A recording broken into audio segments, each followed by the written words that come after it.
There's a mitzvah. One of the aspects of Shabbos is the mitzvah to enjoy Shabbos. The pleasure of Shabbos. Einik Shabbos. Now here's where mitzvahs get tricky. God says that it is a mitzvah for you to enjoy the Shabbos. So what do you have to do? You have to set aside special foods, delicacies that you don't have during the week, so that Shabbos is more enjoyable than the weekdays. All right, so now you have a Jew looking forward to the coming of Shabbos, because Shabbos is a day of pleasure. But is Shabbos a day of pleasure because your stomach is beginning to growl at the thought of meat that you're going to have on Shabbos which you don't have all week? Is that what God said to do? No. God said to enjoy Shabbos. Therefore, you'll do it the same way you are careful not to mix wool and linen in your clothing. Why don't you mix wool and linen? Because God said not to. Why do you enjoy Shabbos? Because God said to enjoy it. This woman calls me from New York. She had gone off to study there. She had become part of the community in Crown Heights, and she was learning, and she was thrilled, took to it like a fish to water, and was absolutely thrilled. After a number of months, maybe even a year, she calls me up and she's very upset because she got a problem. What's the problem? Shabbos has become boring.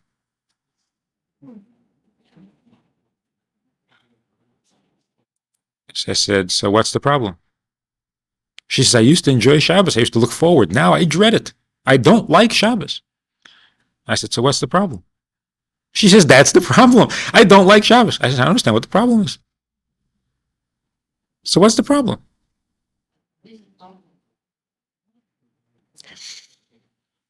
You used to enjoy Shabbos, and it was something you looked forward to, and it was something that was pleasurable and so on, and now it's not.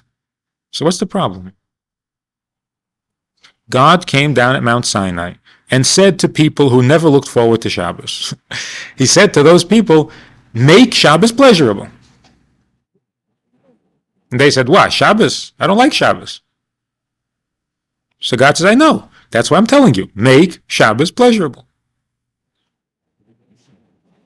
What's the problem? God says, don't follow the temptations of your heart. So a person comes along and says, I got a problem. I'm tempted. So what's the problem? Of course you're tempted. What is the problem? You are tempted, and God says, don't follow the temptation. So what's the problem? But if How? the temptation is to learn and absorb this and incorporate it into yourself, that should be imposed that you. That's right. That's right. That's never the reason for Shabbos. So that should that feeling fade, so Shabbos is not Shabbos anymore. So the commandment ends. So that's the test. That's the acid test. Are you observing Shabbos or are you enjoying yourself? And as soon as you stop enjoying yourself, that's the end of Shabbos. What if you never stop enjoying learning? So you'll never know. That's what I'm saying. So you'll never know. So Rabbi Yochanan ben Zakkai, on his deathbed, started crying. So his students said to him, why are you crying? What have you got to regret? So he says, what do you mean? I don't know where they're going to take me, to heaven or to hell. So I'm crying. Rabbi Yochanan ben Zakkai didn't know whether he was going to heaven or to hell. The explanation is he never had an opportunity to test himself to see whether his devotion to Torah was a personal thing or an idealistic thing, whether it was out of appetite or out of conviction, because his appetite never failed. And so all his life he was busy, engaged in Torah and mitzvahs enthusiastically, to such a point where he never had an opportunity to say, would I do this if I didn't like it? And so on his deathbed, he was very worried. Maybe his whole life had just been wasted. Because his whole life, he never once served God.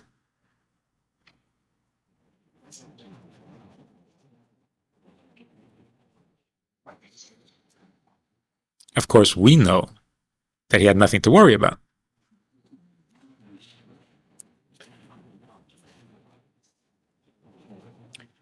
So there are three levels.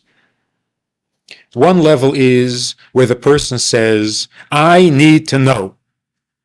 I don't just do things. I need to know. Tell me why. The other level is where the person says, my logic is not going to be the final authority on what's true or what's not true. The fact that something's going to make sense to me is not going to make it a bigger mitzvah or a smaller mitzvah. As a matter of fact, if it does make sense to me, then something's wrong. Then I'm dealing with something too small. Then it can't possibly be what God thinks. Because I can't think like God. So if something is making sense to me, I must be misunderstanding it. And therefore, I don't want no explanations, just tell me what to do. And any discussion, any explanations, I hate it. It's wrong, it's bad. You're not supposed to be doing that. You don't analyze God's will. That's an improvement. The third level is, after I've come to the point where my knowing or not knowing makes absolutely no difference, God says to know, so I know. God says to study, so I'm studying. And God says to study and know, not just to say the words. So fine, if God wants me to do it, I'll do it. If he wants me to swing a chicken over my head, I swing a chicken over my head. He wants me to study and understand, so fine, I'll understand. With the same commitment, with the same obedience. So if God says that some mitzvahs don't have any reasons, other mitzvahs do have reasons, so I do the mitzvahs without reason, because that's what God wants, and I do the mitzvahs with reason, because that's what God wants. God doesn't want me to do this mitzvah without a reason. That's why he gave us reasons. Those mitzvahs, he didn't give us reasons. He wants to do it without. But either way, what am I doing? I'm doing what he wants. Not that those mitzvahs I don't understand, so I have no choice, I'll obey him. But the mitzvahs I do understand, well, then that's me. No, it's never me. It's always him. And when he says, do this mitzvah with pleasure, so I'll do it with pleasure because he said so, not because I'm into pleasure. If he says, do this mitzvah with its understanding and with its reasoning, so I will do it that way, not because I demand reasons, because he demands it. Why he would say such a thing, I have no idea. It boggles the mind. God tells us to do something, gives us a commandment, and then wants us to understand his commandment. Doesn't make any sense. What good is our understanding? Most people ask the question the other way around. God tells us to swing a chicken over our head. What good is it? I don't understand it. If I don't understand it and I don't have a feeling for it, then what good is it? I'm asking the exact opposite question. What I don't understand, I don't have a feeling for, well, that's God. That's godly stuff. But for God to say, I want you to understand this, what for?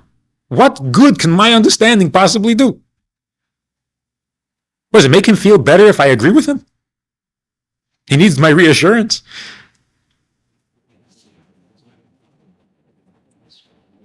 If I do something that God wants done, can it make any difference whatsoever whether I do it enthusiastically or not? What's my enthusiasm got to do with an absolute truth, with a divine commandment? So my little bit of enjoyment is going to enhance a divine will? So when God says, here is my commandment, now check it against your logic, I say, what the heck for? What's my logic going to tell me? I'm no maven on truth and reality. So if you're telling me this is truth and reality, why do you want me to check it out for? I don't know how to check things out. And what if I do check it out? What will that prove? God says, do it. Check it out. I said, okay, you want me to check it? I'll check it. But I don't know what I'm talking about. You want me to find an explanation for a verse, and I'll make up an explanation. I don't know. What good does that do God?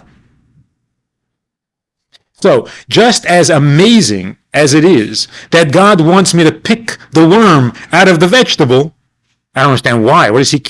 Please, I mean, what's the difference? It is just as feeble and insignificant when he tells me to use my brain. Worse. Worse. God doesn't want me to eat the worm, so he doesn't want. That's reality. That's truth. That's infinite divine will. He wants me to use my mind? I can't do anything with my mind. You would think that in order to serve God, you have to serve God in spite of your mind. Because your mind connects you to earth. Your mind limits you to petty logic. Your mind limits you to what you already know, which is feeble. So if you're going to serve God, you got to get bigger than your mind. You have to overrule your mind. You have to reach beyond your mind. How can one serve God with his mind? Yes, God told us to function within this world and within our mind and within our heart. Does that make sense to you? Doesn't make sense to me. It's totally super rational. But if that's what God wants, so far follow, so you do it. That's what I'm telling you. Yes, that's what I'm saying. The part of Torah and of godliness that says use your mind and understand is a super rational commandment. It's like shatnas. Why did God make us robots? I mean, why? That's what I'm asking. That's what I'm asking. What is the virtue of our making decisions when we're dealing with God's will? I don't understand. But in spite of my not understanding, that's what God wants, that we should not be robots. But I'm not sure what this virtue is. What is the virtue of not being a robot in relationship to God? All right, I got to run, but just was one last thought. One last thought. When a man says, I don't understand my wife, already that marriage is in trouble. Because who says you have to understand? My wife wants me to do such and such. I don't understand her. Already you're not communicating. Your wife wants you to do something, so do it. What's the difference whether you understand or not? What are you, her psychiatrist? Right? So the woman would say, what do you mean you don't understand me? I asked you to do something. Can't you do it for me? He says, yeah, but I don't understand. She says, I don't care if you don't understand. Do it for me. Right? So the husband reaches a point where, right, you want it done? I'll do it for you. I don't have to understand anything. Then the wife turns around and says, how come you never understand me? How come we don't communicate? Because now that knowing each other is not a condition for being married, now know me. Now I want you to know me. But as long as knowing me is a condition, you won't do anything for me until I make sense to you that I don't want. Make sense?